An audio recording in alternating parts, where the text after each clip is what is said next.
We talk.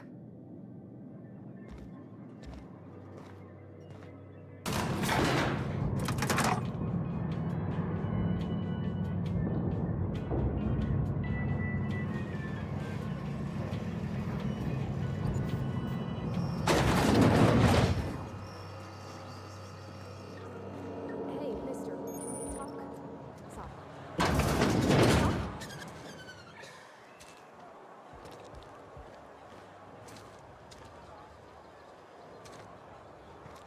Sorry.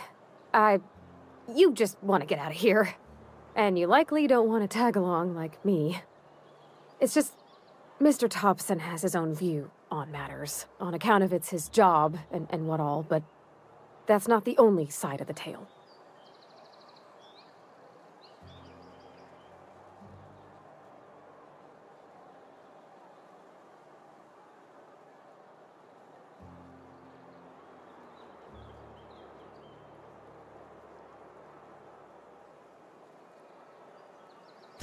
To Mr. Thompson, a person's a gear.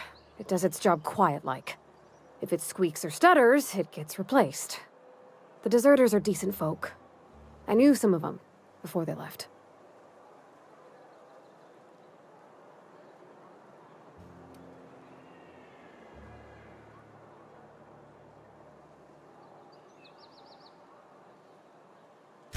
I don't know anybody well. I mostly listen to them talk, kept my head down. There was a boy named Thomas who used to follow me around, asking questions about the stuff I fixed. He was real sweet to me. Not any sort of dissident.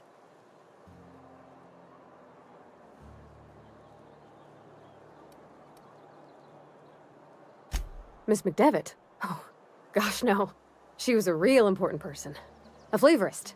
Made all the food taste decent. She used to work up in the big office with Mr. Thompson. Alls I know is she left after her son died. It was a real big to-do. I could hear them both yelling clear from my own place.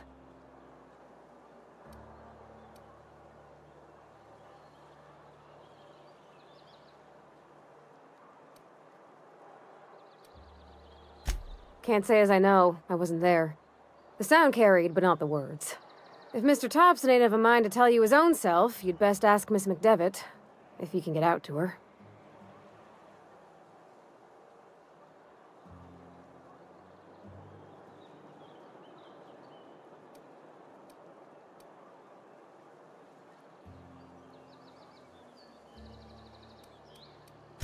Life's hard here. Especially for them that don't fit in so well. We're one big Spacer's Choice family, but every family's got the one the rest whisper about. Mr. Thompson's aiming to take away their power. They'll have no lights to see, nor heat to cook. They'll be at the mercy of marauders, or worse. I think you should talk to the town's vicar about it. Max, his name is.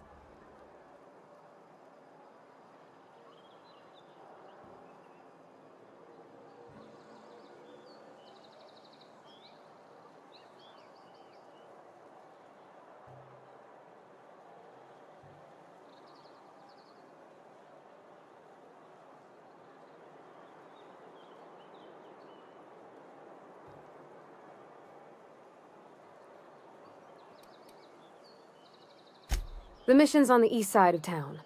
You can't miss it, on account of it being the only clean thing.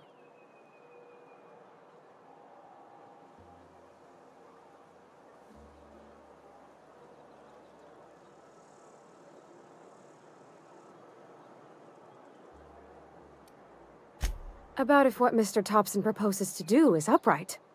Leaving Miss McDevitt's folk to their fate. Their neighbors. Kin. And maybe he can think of something else to try. Something we ain't.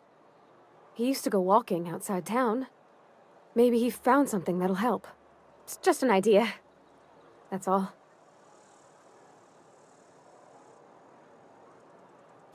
Thanks, mister. I just think when you gotta make a decision that'll hurt somebody, it's best to think on the right and wrong of it. That's what my dad used to say anyways.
felt weird in here.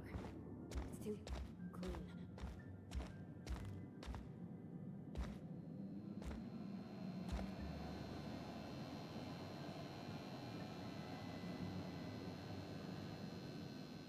Yes, what is it? You're an outsider. Fantastic. Vicar Maximilian de Soto at your service. Or Vicar Max, if you're the sort who prefers brevity. And Ms. Holcomb as well. How rare to see you out. And with a complete stranger. Curious. Just tagging along, Vicar DeSoto. Don't mind me. I so rarely get new people to talk to. Name your poison, anything at all. Spiritual counseling? This season's tossball predictions? The quickest way out of town?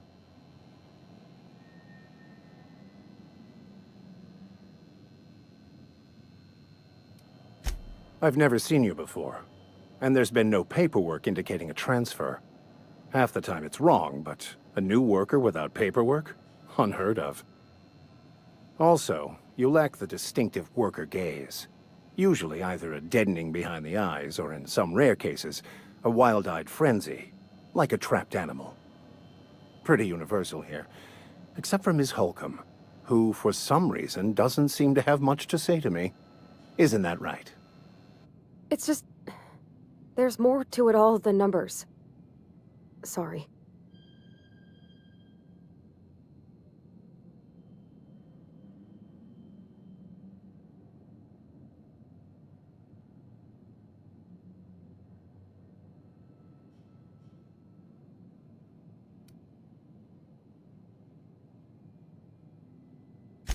I'm simply bemoaning the level of spiritual awareness in this town.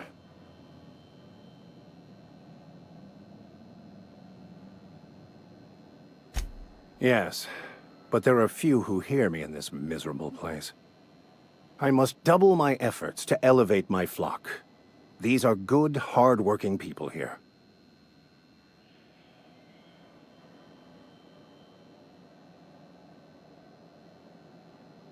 Yes, and thank you for pointing it out. It is wrong of me to succumb to distress. This place could be so much more, and I will continue in my quest to make it so.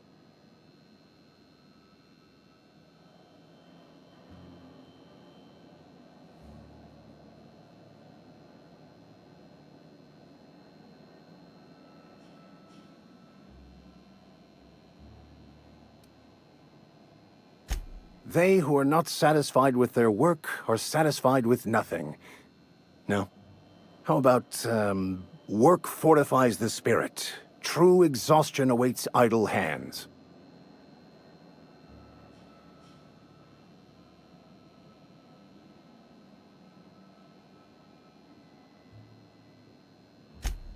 The OSI teaches that the Grand Architect set a perfect system in motion at the beginning of time.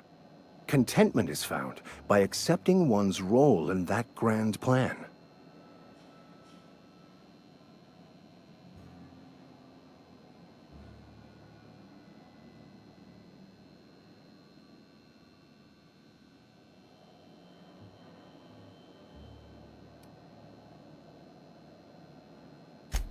You don't talk to the Grand Architect.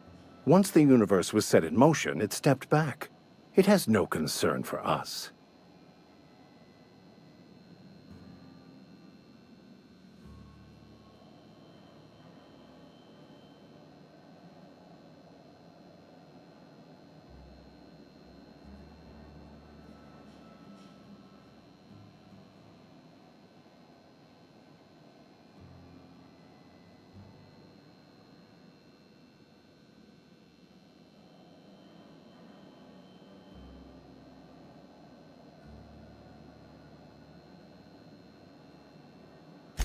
We will eventually decode the plan and all its intricacies.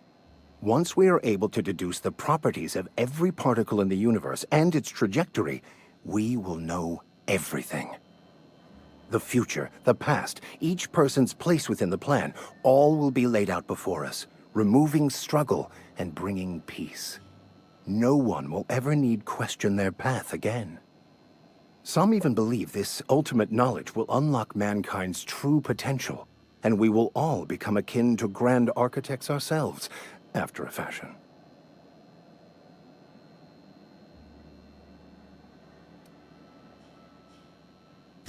Well, first there's the matter of the secret blood rites and animal sacrifices. I'm kidding, I'm kidding. Seriously, though, to truly understand the metaphysics involved takes years of study and contemplation.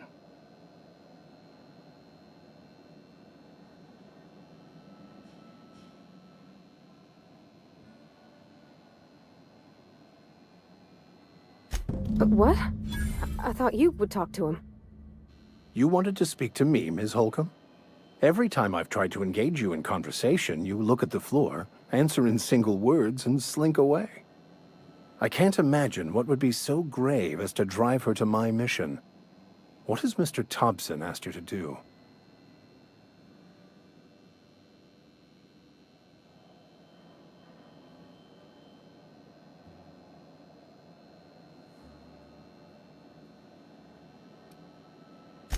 Depriving them of safety from the marauders and wildlife. I can see why that troubles you. Miss Holcomb has a soft heart. Always has, if you believe the talk.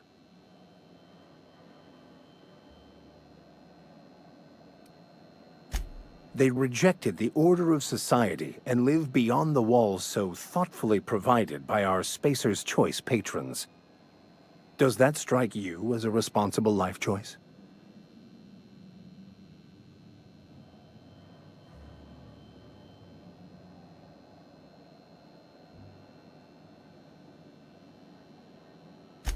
Astute. But I am here, not in the deserter camp. So that's not a variable I can account for.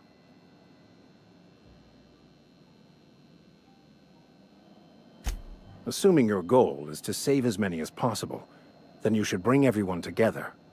Send the power to Edgewater and convince the deserters to return to the fold.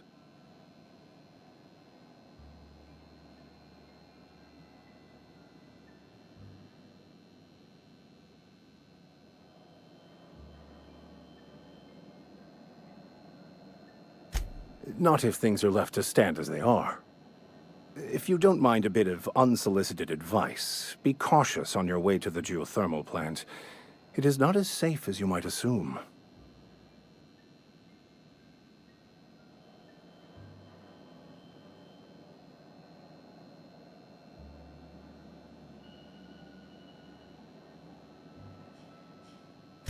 One of the reasons I transferred here was to fulfill my duty in hunting down banned heretical texts. I happen to know such a book is, as we speak, tainting a collector's library in Emerald Vale. However, the collector's residence lies outside the town's walls. My retrieval efforts have been thwarted by marauders who have overrun the property. Should you fare better than me, I'd pay a handsome sum for the book.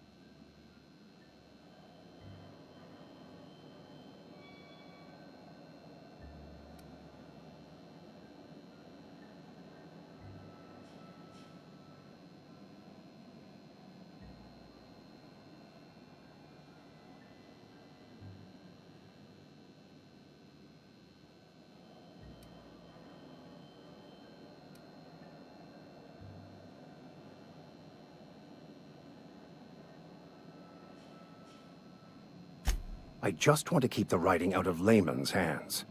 It wouldn't do for such information to fall into public consumption.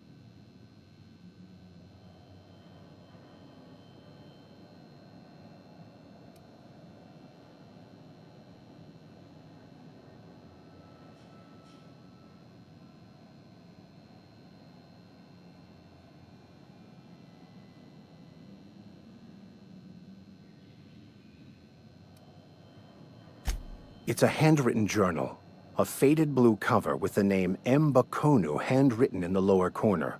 I'll mark where I saw it on your map. Assuming you're serious? It is not only a beautiful relic of a bygone time, it's also the thoughts of an early thinker on the nature of man's place in the cosmos. Not many in this colony could understand its true value, should they ever read it.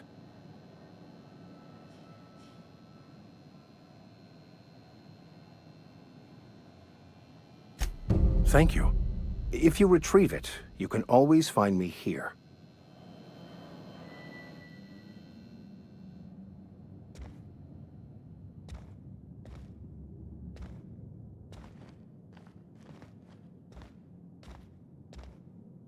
Hey there, Mary. Don't see you round here too often. Oh, I just came to talk to the vicar is all. None of us are above confessionals. What have you got to confess? You ain't thinking of deserting, are you? What? No. And I resent the accusation. Wasn't nothing but a question. Do excuse me. I must be on my way. Verity to you.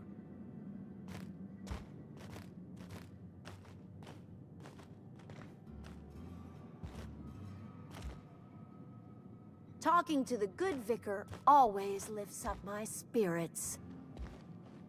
Work fortifies the spirit. Where are we headed?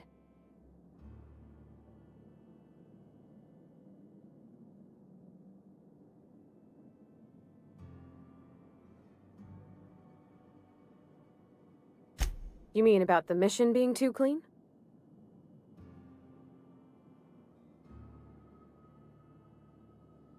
I know, but Vicar says the universe is a machine, that it runs by law.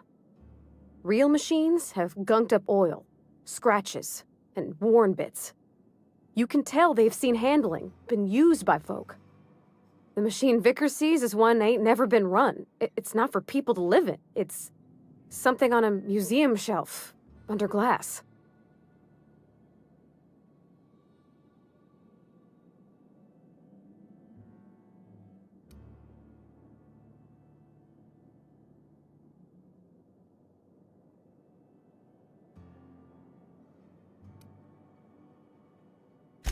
The vicar's about the only soul in the Vale who spends his time thinking on what is and ain't right.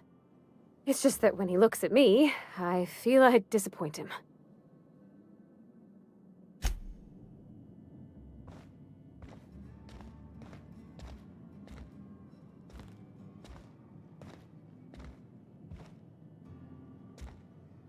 Our place in the universe is fixed. Talking to the good vicar always lifts up my spirits. Work fortifies the spirit.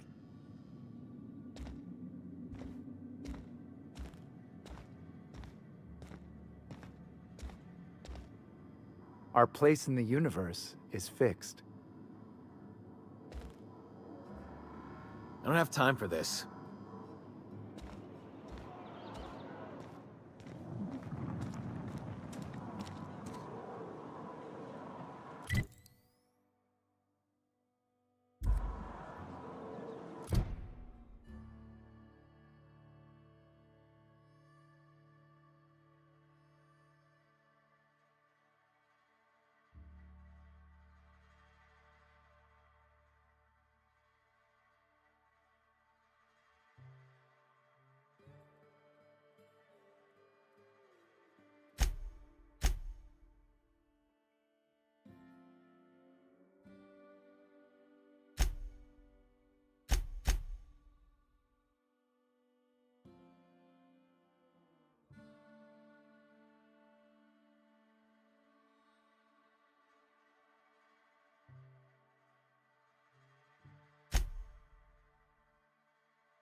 when I was little, we'd get freighters in every Sunday noon.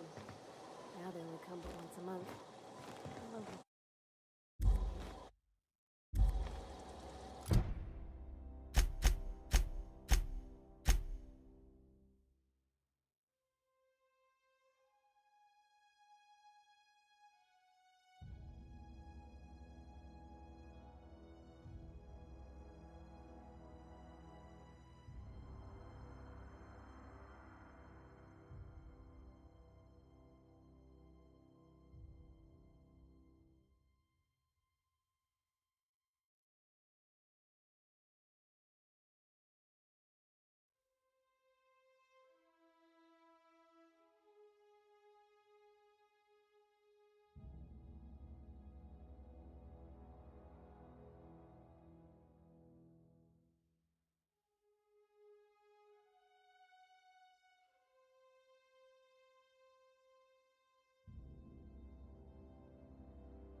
Thank the law.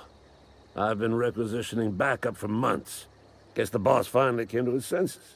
You ever swung a truncheon? Let me see your rifling stance. I want to make sure you're up to snuff.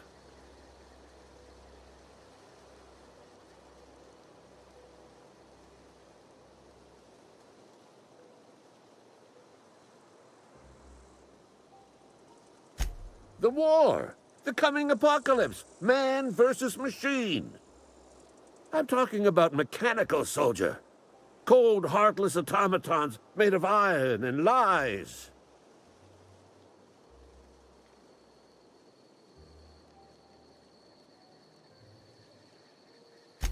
Just my luck. I ask for backup and the boss sends me one of them simple folk. All right.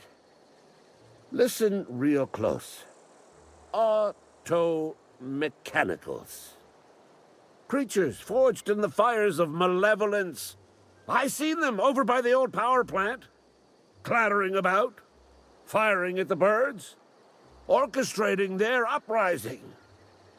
When the swarms of mechanicals come clanging on over that hill, where will you be? Cowering beneath your cot? Or standing, shoulder to shoulder with the resistance?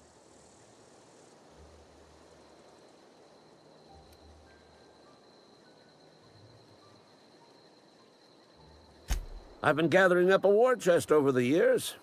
Saw tuna cans, mostly, some Spacer's chaw, few bit cards. I'll reward you for your aid.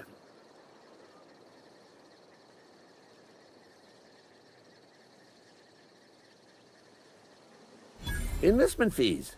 Yeah, I suppose. Wouldn't want to give the Resistance a bad name.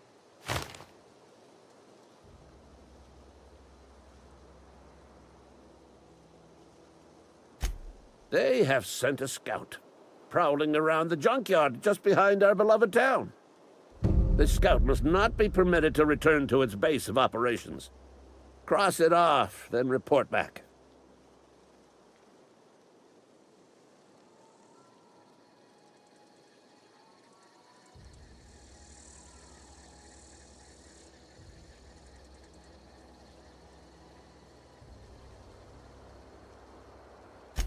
Mechanicals got a weak spot in their midsections. I think the technical term is, the blue glowy square thing.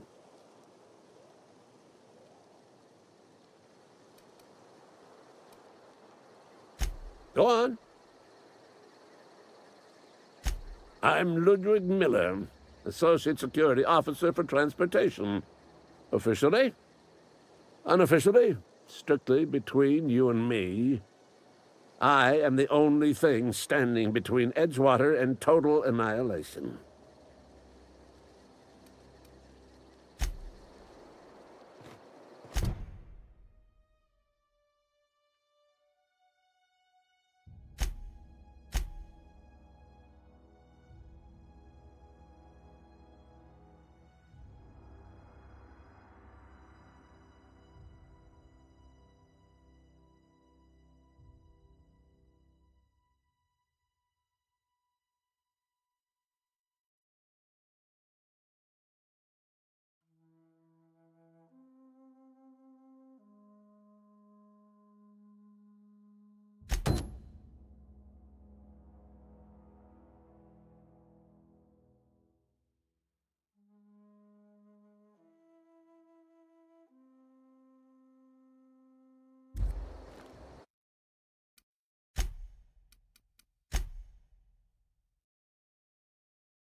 Bring us honor, soldier.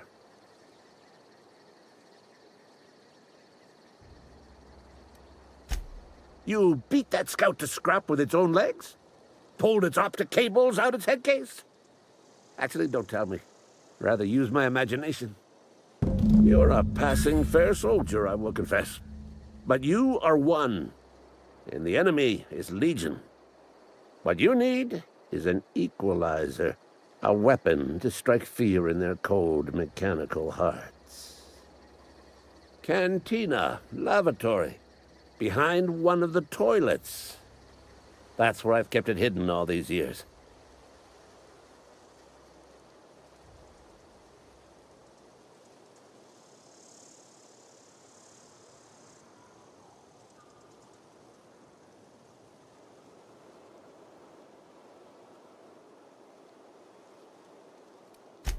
On the double, soldier.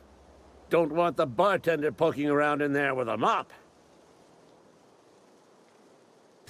I told Silas I'd pay my dues if he agreed to join the resistance.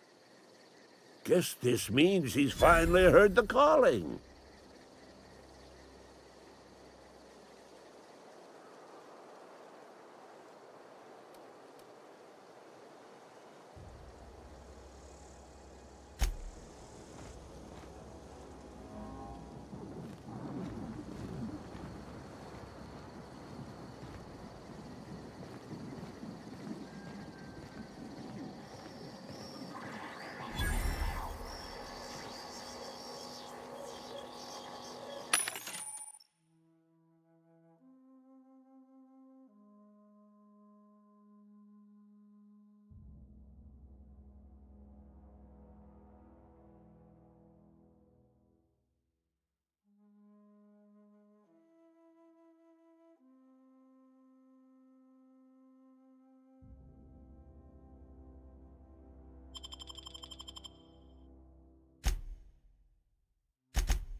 Got my sights on you.